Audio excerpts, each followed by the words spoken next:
after Brent Spiner, and I'm not. I said, she's got a mental problem. So I told my husband that. So I got a call a couple of days later from my psychiatrist, Dr. Peter Naylor. He said, I got an email from your husband, and he's concerned about you. I'd like you to come in and see me. I said, what did you get an email from my husband about? He said, well, we can discuss that when you come into my office. I thought, oh, no. I thought, oh, boy, now what's that Laurie McBride done? So I ended up going to Dr. Naylor's office, and this psychiatrist who I'd had pretty good relationship with before. I was telling him all about my Italian cooking, and he was telling me about his cooking. He was a cook, too. And all of a sudden, it seemed like he changed. He said, here's the email that your husband sent me. He said, I'm concerned that you believe that Brent Spiner's girlfriend set fires around your mobile home. I said, why would that concern you? He said, you really believe that Brent Spiner's girlfriend set fires around your mobile home? I said, I really don't care to discuss this. I said, I don't want to talk about my private life. This is not something I want to talk about. He said, but we have to talk about your private life. He said, that's how I do my job. Well, I said, I don't want to talk about this. I said, this is not something I want to discuss with you. He said, I am afraid that you are exhibiting psychotic symptoms and we need to put you on stronger medications. I said, I refuse.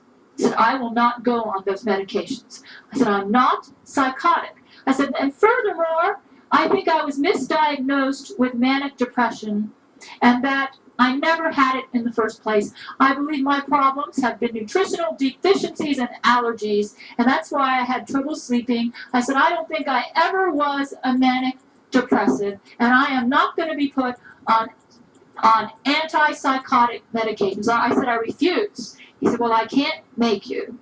He said, I said, I'm very concerned about you.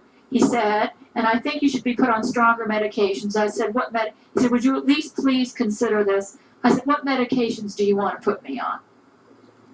So he gave me the names of the medications, and I said, all right, I'll go home and think about this, but I'm pretty sure I won't change my mind. That's what I told him. So I went home and I looked up the medications, and I found out they had some pretty nasty side effects, and they would have really messed me up. At this point, I was starting to explore natural medicine, and I was no longer convinced that I was a manic depressive. And I was determined to get off those psychiatric meds because I concluded that that was a way for my enemies to manipulate and control me. So however, I knew that in order to get off of what I was on a combination of some sort of epileptic medicine, which I think was very bad for me. Tegretol? Yeah, it was called Tegretol. And I was on another one. Tegretol was the bad one. I was also on lithium.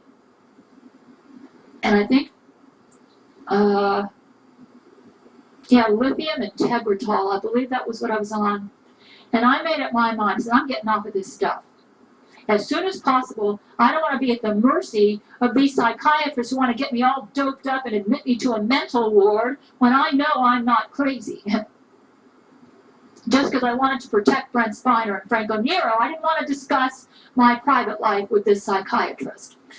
But there was something, but I was kind of in a bad situation. I decided I was going to wean myself off of the psychiatric medicines by myself. I had been weaned off before by a psychiatrist, so I pretty much knew the procedure. I knew you had to gradually decrease your dose or you could suffer bad withdrawal symptoms. So without the doctor, the first thing I tried to do after that is I tried to find another psychiatrist. So I called around to try to find another psychiatrist. All the psychiatrists that were covered by my insurance were not available. The only ones that could see me were the ones I couldn't afford. So I said, oh, she's really good. She got all the psychiatrists in Charleston. All the ones that I can afford with my insurance are not available. I said, boy, does she got a conspiracy against me. So I said, what? I said, I'm going to get off this medicine. I'll just do it by myself. So but I needed some refills. I could tell that I came up with a game plan. I said, I can decrease the dose so much every couple of weeks. And I said, by about May, I'll be off of everything.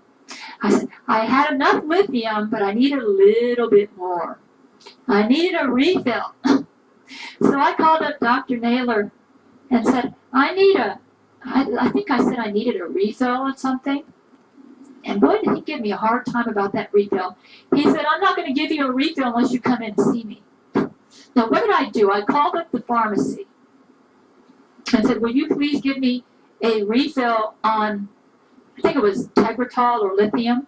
I knew that I needed to gradually wean off. Going off cold turkey, I get those horrible withdrawal reactions, and I've been through that before. So my plan was to get enough refills so I could stock up on the medicines and wean myself off.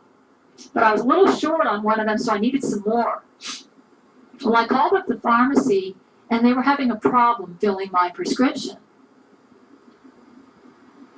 And they said that they couldn't give me a refill or something. I can't remember what it was. And apparently, Dr. Naylor had contacted that pharmacy and told them not to give me any refills. So I said, why can't you give me a refill? It says I have refills on my prescription. And they said, well, your doctor just contacted us and said you can't have any refills unless you come back and see him. I said, what? I said, this is ridiculous. I said, all right. So I went back to see Dr. Naylor. And he said, well, have you thought about getting on those medications? I said, yeah, I've thought about it. I looked them up, and they have terrible side effects. I'm not going to take them. I don't think I'm psychotic, and I don't think I'm manic depressive. And he said, well, I'm very concerned about you. And I said, I need a refill on some of my medicines. Will you give me one? And I think he reluctantly gave me a refill. It was barely enough. And he gave me a refill to last me, I think, about a month and a half. Now, I knew that I didn't tell him this, but in my mind, I was planning on decreasing. He gave me just enough of a refill. Then I got my refill. He gave me just enough of a refill, so I put my game plan into action. Starting January, I started gradually decreasing my psychiatric meds, and I never went back to see him or any other psychiatrist again. I think I could tell he wasn't my friend. And by the time I did suffer some withdrawal symptoms because I didn't get enough refills to space it out as much as I wanted, I figured if I decreased the psychiatric meds and increased my vitamins and my calcium and magnesium, that I'd be all right. Because I figured out that the reason I wasn't sleeping was because I wasn't getting enough nutrition, which was correct. So I started taking enzymes. I increased my calcium, magnesium, and my vitamins, and it worked. My sleep actually improved. I did suffer some withdrawal symptoms from getting off the psychiatric meds, which I expected. I said, well, just go through it, because once you get off, it's going to be better. And by the time we got to Seattle, when we were transferred to Seattle, and we got there in '99, I was off of all my psychiatric meds. And I've never been on them since. I did it by myself because I couldn't find any psychiatrist to assist me that I could afford.